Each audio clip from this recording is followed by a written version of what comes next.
करणधार सद्गुरु दृढ़ नावा दुर्लभ साज सुलभ करि पावा। बोले श्री सद्गुरुदेव की जय। आप सभी लोगों को हमारा हार्दिक प्रणाम। जैसा कि चर्चा चल रही है रामायण के अनुसार आत्मज्ञान की, तो उसका ये 18वां एपिसोड है। अभी तक 17वें एपिसोड में चर्चा चल रही थी कि 3 अवस्था 3 गुणी त्यई कपास ते काढ़ी अतुल तुरीय संवारी पुनि बाती करहीं सुगाढ़ी। तो कपास की उपमा देह से दी गई। जिस प्रकार कपास में 3 कोष होते हैं, तो उसी प्रकार देह में 3 शरीर होते हैं, स्थूल, सूक्ष्म और कारण। 5 भौतिक देह को स्थूल शरीर कहते हैं। 5 ज्ञानेंद्रिय श्रोत, चक्षु, त्वक, जिह्वा और घ्राण तथा 5 कर्मेंद्रिय वाक, पाणी, पाद, पायु और उपस्थ तथा 5 प्राण, प्राण, अपान, समान, उदान और व्यान तथा बुद्धि और मन। इन 17 के समूहों को सूक्ष्म शरीर कहते हैं। तो इन दोनों का कारण आत्मा का अज्ञान है, जो आत्मा के आभास से युक्त होकर कारण शरीर कहलाता है। जागृत अवस्था 24 तत्वों करके वर्तमान है, यह स्थूल शरीर है। 25वीं तत्व जीवात्मा है, जिससे तीनों अवस्थाएं स्फुरित होती हैं। स्थूल शरीर जागृत अवस्था का देवता विश्व है, वही जीव विश्व स्वरूप है और स्थूल शरीर का भोग प्रत्यक्ष है। इस प्रकार 24 तत्व, विश्व देवता, स्थूल शरीर, प्रत्यक्ष भोग और सत्य गुण, ये 5 मिलकर जागृत अवस्था है। 5 कर्मेंद्रियों के 5 तन्मात्रा, 5 कर्मेंद्रियों के विषय, 5 प्राण, मन और बुद्धि, इन 17 तत्वों से स्वप्नावस्था हुई। तेजस देवता है, जीव स्वप्न में तेज स्वरूप है, अर्थात अति सूक्ष्म प्रकाशक रूप, लिंग शरीर, सूक्ष्म भोग और पवन वेग वाला होता है। इस प्रकार 17 तत्व, लिंग शरीर, सूक्ष्म भोग, तेजस देवता और राजस गुण मिलकर स्वप्नावस्था। सुषुप्ति में सूक्ष्मतर भोग है। यहाँ जागृत के 24 और स्वप्न के 17 तत्व दोनों एक होकर सम रहते हैं, प्राग्ञ देवता हैं इसके। और इस प्रकार अज्ञान भोग, आनंद भोग, जागृत स्वप्न की साम्यता, प्राग्ञ और तामस गुण मिलकर सुषुप्ति अवस्था हुआ है। चारों अवस्थाओं का विस्तृत वर्णन है। तीनों अवस्थाओं के स्थूल लिंग और कारण शरीर, उनके देवता विश्व तेजस प्राग्ञ, उनके अक्षर आ उ मा, उनके रंग पीत श्वेत लाल और उनकी 12 कलाएं अवस्थाएं और तीनों गुण सत्वरज तम, यही कपास। इनके अभ्यंतर से तुरीया यानी महाकारण शरीर रूपी रुई को निकाल लें। तुरीया अवस्था में विद्याकृत श्रेष्ठ महाकारण शरीर है, तो इस शरीर का इकार अक्षर है। इसका अभिमानी देवता अर्धचंद्र, ऐसा रूप और 4 कला है। ये महाकारण शरीर स्थूल, लिंग और कारण तीनों शरीरों के अभ्यंतर सर्वज्ञ भाव से सर्वांग में व्यापक होकर रहता है। अब आगे बताया 3 अवस्था 3 गुण।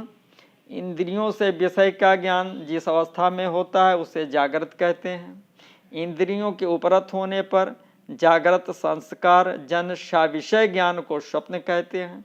और जिस समय किसी प्रकार का ज्ञान नहीं होता, अज्ञानमय अवस्था होती है, बुद्धि कारण शरीर में जाकर ठहरती है, उसे सुषुप्ति अवस्था कहते हैं। सत्व रज और तम 3 गुण हैं। जागृत सत्व प्रधान है, स्वप्न रजः प्रधान है और सुषुप्ति तमः प्रधान है। तो ये ही तीनों अवस्थाएं कपास के तीनों कोषों की 3 टेढ़ियां हैं और सत्व रज तम उनके क्रम से बीज हैं। कपास के प्रत्येक कोष में बिनौले से लपटी हुई रुई होती है, उसे टेढ़ी कहते हैं। अब आया काढ़ यानी निकाल कर। भाव ये कि वैराग उत्पन्न होते ही साधु 3 गुणों को त्यागना चाहता है। उसकी विधि यह है कि स्थूल शरीर से टेढ़ी रूपी जागृत अवस्था को अलग करके उसमें से बिनौला रूप सत्व अर्थात वैषयिक ज्ञान को दूर करे। सूक्ष्म की अवस्था स्वप्न में उसी वैषयिक ज्ञान के संस्कार को दूर करे और कारण शरीर की सुषुप्ति अवस्था से आत्मा के ज्ञान को दूर करे। तो ये सब क्रियाएं मन से होती हैं, अतएव राजयोग के अंतर्गत हैं। कही तात सो परम विरागी, तृण सम सिद्ध 3 गुण त्यागी। तो ये परम विज्ञान विराग ज्ञान रूपी ही है। ये दृश्यानुविद्ध समाधि हुई। तूल तुरीय सवार पुनि बाती करे सुगाढ़ी। जब तीनों अवस्थाओं में से 3 गुण निकल गए, टेढ़ी में से बिनौले बाहर निकाल लिए गए, औटने का काम समाप्त हुआ, तब केवल रुई बच गई और वही तुरीय अवस्था है। उसे भी संवार के अर्थात तुनकर उसमें से कोषों के संस्कार को दूर करें। तो इस प्रकार त्वम पद का शोधन हुआ।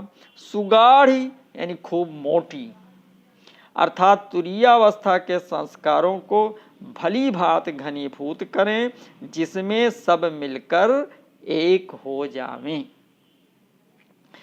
तीनों गुण और चारों अवस्थाएं मिलकर कपास हुआ और तीनों अवस्थाएं और तीनों गुण निकल जाने से ज्ञान होगा कि हम अवस्था के साक्षी हैं। ब्रह्म स्वरूप चिन्मय अविनाशी है। तुरीय रूप आत्मा की अवस्था तुरीय अवस्था है। तो तीनों अवस्थाएं और तीनों गुण आत्मा द्वारा अनादिकाल से स्फुरित हैं। जैसे रुई और बिनौला को विधाता ने एक साथ उत्पन्न किया है, पर जब यत्न करके कपास से बीज को निकाल डालें तब केवल रुई रह जाती है। इसी प्रकार जब आत्मज्ञान हुआ तो उसे तुरीय अवस्था कहते हैं। यहाँ 3 अवस्था 3 गुण में अहम भाव बिनौला है। अहमम बिनौला निकल जाने पर तब उस आत्मज्ञान को दृढ़ करके ग्रहण किया। जहाँ जड़ चेतन की ग्रंथि है सो सूक्ष्म रूप से बुद्धि जीव के अंतर्गत भेषाद बनी है। तहाँ बुद्धि आत्मा की शुभाशुभ शक्ति है। इससे बुद्धि करके आत्मा मलिन है और बुद्धि ही द्वारा आत्मा को अपने स्वरूप का ज्ञान है। तूल तुरीय संवार पुन बाती करे सुगाढ़ी। संवार का भाव कि उसमें कपास न मिलने पावे और न रुई के महीन सूत दिखाई पड़े। भाव कि बिनौला आदि जड़ कठिन भाग जो अविद्या आदि माया के हैं, लेस मात्र भी वे ना मिले, सूत्र लग जाता है, अतः वो ना रहें। और यदि बाधक सूत्र ना दिखाई पड़े तो पहले तूल रूपी तुरीय की प्यूरी बनाकर तब काट कर सुंदर दृढ़ सूत्र की बत्ती बनावें जिससे चिर प्रकाश रहे। तो गुणत्रय और अवस्थात्रय ये जीव के साथ जानिए, पर जब विलक्षण आत्मा स्वस्वरूप में स्थित हुआ तब गुणत्रय सहित अवस्थात्रय से रहित हुआ। यही तुरीय अवस्था। पर इतने पर भी जड़ चेतन की वासना ग्रंथि सूक्ष्म होकर जीव बुद्धि के अंतर में याद तो बनी ही है। तो यहाँ 3 अवस्थाएं कपास बोडरी के बकला हैं और तीनों गुण भीतर बिनौला सहित 3 पुरियां हैं और तीनों गुणों और तीनों अवस्थाओं के त्याग करने पर जो शुद्ध आत्मरूप की पहचान रूपा तुरीया अवस्था है वो रुई है। इस रुई की कड़ी बत्ती बनाओ, अर्थात आत्मरूप का चिंतन दृढ़ बना रहे। तो इस प्रकार से दीप जला में योगाग्नि जो प्रकट कर चुके हैं उसी से बत्ती को जलावें। तेज राशि अर्थात जिसमें आत्म अनुभव प्रकाश समूह है, मद आदि सलभ सब प्रकार जल मरते हैं, अर्थात देह इंद्रिय मन आदि की वृत्ति त्याग कर स्थिर चित्त से आत्म रूप की वृत्ति परमात्मा रूप में लगाना, ये पदार्था भावना छठी भूमिका हुई। देह वृत्ति कपास फल की तरह कही गई है। उसमें 3 अवस्थाएं छिलके हैं और तीनों गुण बिनौले हैं, उनको पृथक करें, अर्थात इनके द्वारा होने वाले कार्यों को अपने से पृथक समझें कि तीनों गुणों के द्वारा तीनों अवस्थाओं की कार्य सत्ता है और आत्मा उनका साक्षी मात्र है। सब व्यापार गुणों से ही होते हैं।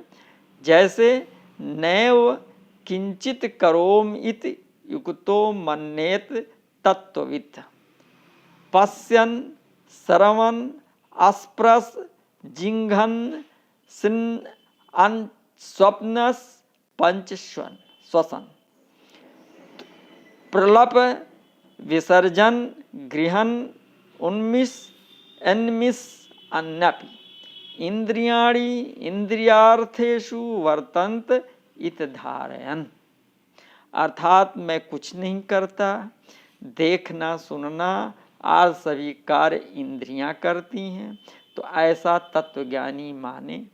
पुनः गुणा गुणेषु वर्तन्त इति मत्वा न सज्जते, अर्थात गुण ही गुणों में परस्पर बरत रहे हैं ऐसा मानकर ज्ञानी इनसे लिप्त नहीं होता।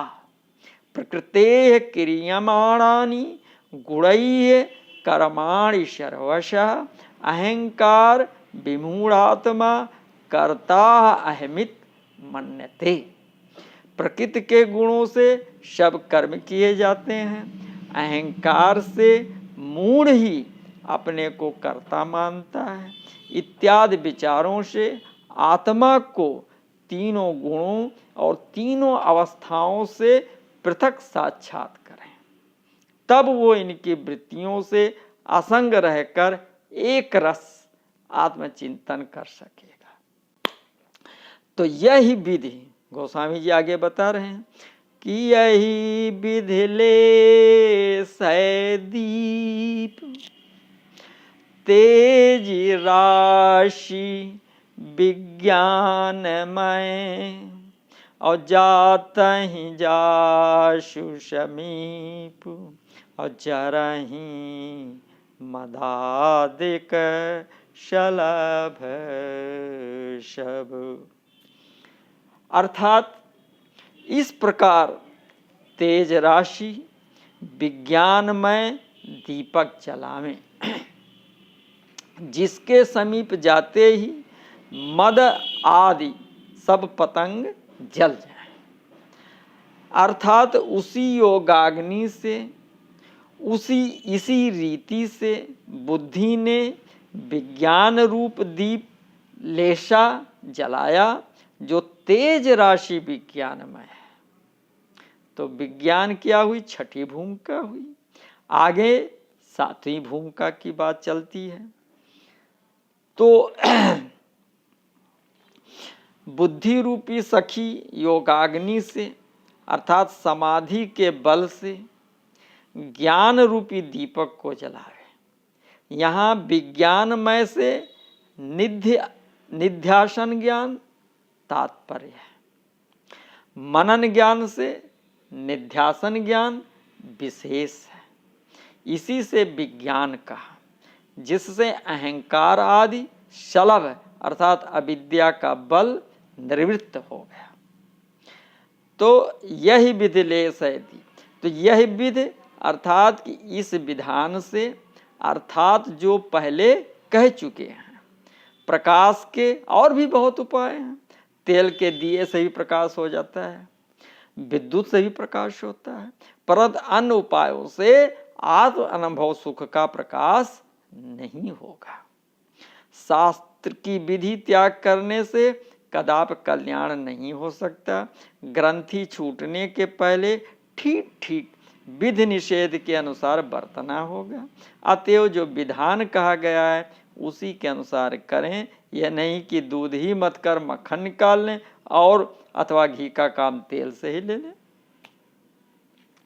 तो लेसय दीप अर्थात बत्ती को घी के दीप में छोड़ दें, जिससे बत्ती घी से यानी भीग जाए। तब उसे योगाग्नि से लीन कर शानंद समाधि में स्थित हो। तो इस प्रकार तुरिया की एकत्र वृत्ति को आत्म रूप में लीन कर दें, तब उसे योगाग्नि से लेस दें। तो इस शब्दानुविद्ध, इसको शब्दानुविद्ध समाधि कहते हैं। अब तेज राशि विज्ञानमय की बात हुई। तो इस प्रकार विध से जलाया हुआ दीप तेजोमय होता है। उसे विज्ञानमय इसलिए कहते हैं कि उससे अप्रोक्ष ज्ञान होता है, जैसे दुर्लभ ब्रह्मलीन विज्ञान। तेज राशि अर्थात उसमें अनुभव प्रकाश समूह होता है, जैसे आत्म अनुभव सुख सुप्रकाशा, जो आगे बताया जाएगा, गोस्वामी जी ने बताया है। तो विज्ञान में यह मैट प्रत्यय यहाँ तद्रूप में ही है। यहाँ तब विज्ञान अर्थात प्रकृति वियुक्त आत्मा के ज्ञान का साक्षात्कार हुआ। अब आगे बताया कि जातहु जासु समीप जरहि मदादिक सलभ शब्द। मदादिक सलभ शब्द यहाँ दिया जला कि सलभ अर्थात पतंगे चले। झुंड के झुंड कभी कभी दिए पर टूट पड़ते हैं और स्वयं जलते जाते हैं, पर यदि दिया दुर्बल हो तो उसे बुझाकर ही छोड़ते हैं। तो मद मात्सर्य आदि सलभ है। सलभ इसलिए कहा कि माया का परिवार बहुत बड़ा है। ये सब माया कर परिवार प्रबल अविद्या को बर नहीं, प्रबल अमित को बर नहीं पा रहा। तो जाते का भाव कितने प्रबल होने पर भी उस दिए तक नहीं पहुंच पाते, समीप आते ही नष्ट हो जाते हैं। मद आदि की शब्दानुविद्ध समाधि तक गति नहीं है। तो इससे तेजो राशि विज्ञानमय का साफल्य दिखलाया।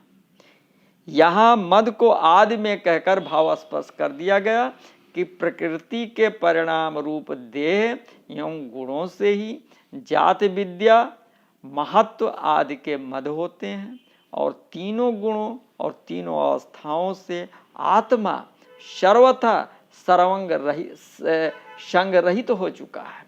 तब मद आदि की पहुंच वहां तक कैसे होगी? मद की तरह और भी सब विकार गुण संग से ही होते हैं। अब गोस्वामी जी आगे बता रहे हैं कि जब इतना हो गया तो क्या हुआ। सोहम में इत ब्रेति अखंडा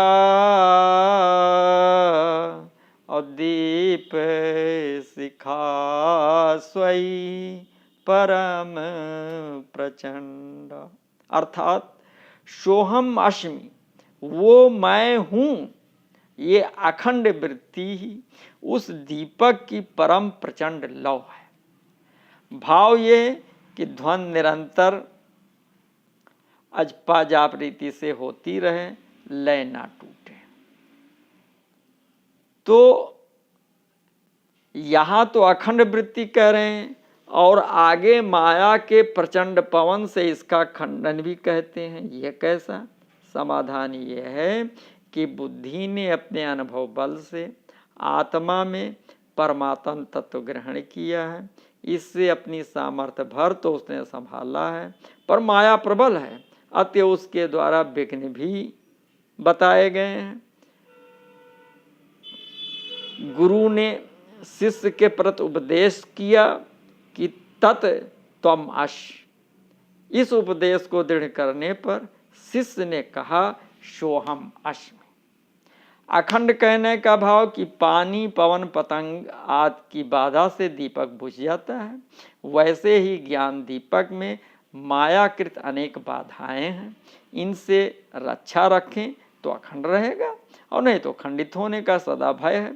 सदा परिपूर्ण आत्म परमात्मा की एकता बनी रहना, यही परम प्रचंड अत्यंत तेजमान दीपक की शिखा लौ है। सोहम अस्मि भाव ये कि सो तय ताहि तो ही नहीं भेदा। तो इस महावाक्य के श्रवण मनन के पश्चात वो मैं हूं इसी रूप में निध्यासन है। इत वृत्ति अखंडा, वो मैं हूं ये वृत्ति बराबर बनी रहे, विक्षेप न होने पावे। भाव ये है कि समाधि में निर्वात दीप की भांति अचल एक रस चित्त बना रहे। दीप शिखा सोई परम प्रचंडा, यही अपरोक्ष ज्ञान वृत्ति दीप की परम प्रचंड लौ है। माया की सेना प्रचंड है, व्याप रहो संसार महा, माया कटक प्रचंड है। तो उसके भस्म करने के लिए परम प्रचंड की आवश्यकता है। सो यह दीप शिखा परम प्रचंड है। दीप शिखा सोई परम प्रचंडा। तो दीप शिखा सोई परम प्रचंडा सोहम अस्मि, अर्थात जो परतर सदा एक रस विलक्षण रूप ब्रह्म है, सो मैं ही हूं, ये दृढ़ वृत्ति दीप की शिखा ज्योति है। पुनः जिस ब्रह्म से मिलने चले सो दूसरा कोई नहीं है, वरन मैं ही हूं, ये उस वृत्ति की प्रचंड शिखा है। वृत्ति अखंडा परम प्रचंडा कहने का भाव कि इस अवस्था में किंचित भी अपने जीवत्व का स्मरण न होवे, दृढ़ता पूर्वक स्वास्म की धारणा बनी रहे। नमस्कार।